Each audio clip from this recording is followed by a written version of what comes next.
قریشیان در مکان جمع آمدند و در مسئله پیامبر صلی الله علیه و سلم مشورت میکردند. گفتند محمد را کی میتواند به قتل رساند؟ عمر ابن خطاب گفت من این کار را خواهم کرد. اهل مجلس گفتند این کار تو است، واقعا تو از عهده‌اش میبری. عمر در نصف روزی که هوا به نهایت افسان بود همچون شمشیری از غلاف بیرون کشیده با مقصدی به قتل رسانیدن پیامبر صلی الله علیه و سلم و چند از یاران ایشان به راه برآمد. او پرسیده بود و از جای آنها به او خبر داده بودند. گفتند در پایان صفا در منزل یکی از یارانش ارقم پسر ابوالارقم قرار دارد. عمر عزم این جنایت زشترین در تاریخ عالم را در دل کرده بود و با این نیت سوی خانه ارقم میرفت. قصد داشت سید بشر پیشوای سرور حضرت پیامبر صلی الله علیه و سلم را به قتل رساند. در راه او را صحابی به نام نعیم ابن عبدالله بدید و از او پرسید ای عمر کجا روان هستی؟ عمر با خشم و غضب گفت به سوی همان صابع، منظورش پیامبر صلی الله علیه و سلم، شخصی که کاری بد کرده قریش را میان هم جدا کرد، خدایان آنان را بد میگوید و دینشان را باطل گفت. میروم تا او را بکشم. نعیم به او گفت ای عمر بسا تصمیم بد گرفته ای. قسم به نام خدا که تو با قوتمندی و شجاعت خود مغرور گشته ای.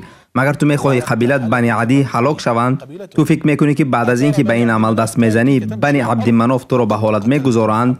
اینچنین گفتگو میان نعیم و عمر صورت گرفت و عمر بر او خطاب کرد. فکر میکنم که تو نیز از دینت رو برتافته باشی. علاوه تهدید کرده بر او گفت اگر چنین باشد این کار را از تو آغاز میکنم. نعیم در جواب گفت تو خود آگاه نیستی ولی خانواده تو و دادر عروست نیز به این دینی نو گرویدند. آنها تو را ترک کردند ولی تو این را حتی نمیدانی. وقتی عمر این سخنان را شنید گفت کی از خانواده من اسلام را پذیرفت؟ نعیم گفت خواهرت فاطمه و شوهرش سعید ابن زید. عمر از شنیدن این خبر که خواهرش اسلام را پذیرفت سخت در غضب شد و راهش را سمت خانه خواهرش کرده رهسپار شد. وقتی در را میزد آنها گفتند که کیست اینجا؟ عمر در جواب گفت عمر. و در این حالت آنها قرآن می‌خواندند و همراهی آنها خباب ابن ارت بود. اهل خانه چون صدای عمر را شنیدند در اضطراب افتادند و معلم را در جای پنهان نمودند. از شدت اضطراب و سراسیمگی صحفه را که قرآن را می‌خواندند فراموش کردند. چون عمر وارد خانه شد خواهرش فاطمه او را دید و فهمید که عمر با کاری خیر نآمده است و صحفه را تیز زیر کرپچه کرد. عمر گفت چه صدایی بود که من از پشت در میشنیدم؟ آنگاه اهل خانه سوره مبارکه طه را میخواندند. آنها گفتند ما تنها بین همدیگر گفتگو میکردیم. عمر دوباره گفت نخواهد شما دینتان را ترک کرده باشید. سعید ابن زید شوهر فاطمه برایش گفت ای عمر مگر فکر نمیکنی که شاید حق در غیر دین تو باشد؟ اگر چنین باشد چی میکردی؟ عمر به خشم آمد و به سوی سعید جهیده او را به زمین افشانید و روی سینه اش نشسته قصدی ضربولت کردن داشت. این لحظه فاطمه وارد جنجال شد و خواست شوهرش را از زیر فشار عمر رها سازد. عمر باز هم غضبش افزود و شپاتی بر روی لطیفی خواهرش زد و خون جاری شدن را سر کرد. فاطمه با علم گفت ای دشمن الله مگر ما را تنها به خاطر اینکه به الله ایمان آوردیم ضربولت میکنی؟ عمر جواب داد بله. فاطمه دوام داد هر چی میخواهی بکن، من گواهی میدهم که بجز الله تعالی هیچ معبود نیست و محمد فرستاده اوست. ما اسلام را علی رغم خواهش تو پذیرفتیم. ما اسلام را قبول کردیم گرچه که این غیر خواهش تو باشد. عمر وقتی عمر این را شنید در قلب و وجود او تغییر به وجود آمد و او از ضرب و لط خواهرش و این برخوردش با خاندان خویشش پشیمان شد. پس از این کشمکشی عمر از خواهرش درخواست نمود تا آن صحفه را به او دهد. او گفت و من ده تا من بخوانم. فاطمه ایبا کرد و نه گفت. عمر گفت وای بر تو، آنچه گفتی بر دلم تأثیر کرد، پس به من بده تا ببینم. فاطمه گفت تو ناپاک هستی، این قرآن است و نشاید که شخصان ناپاک آن را برسند. اگر خواهی آن را به دست بگیری باید غسل بگیری.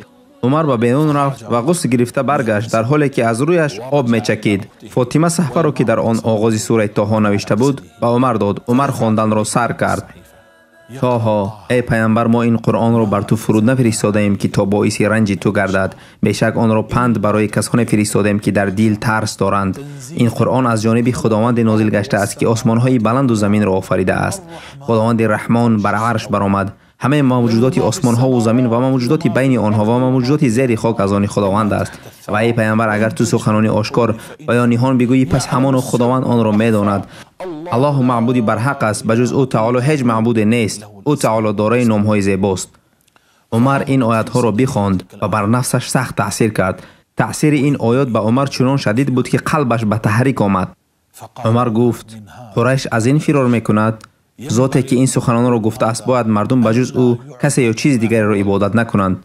او گفت برای من مکان محمد را گویید. چون اهل خاندان دیدند که عمر از صدق دل میپرسد گفتند در پایان کوه صفا.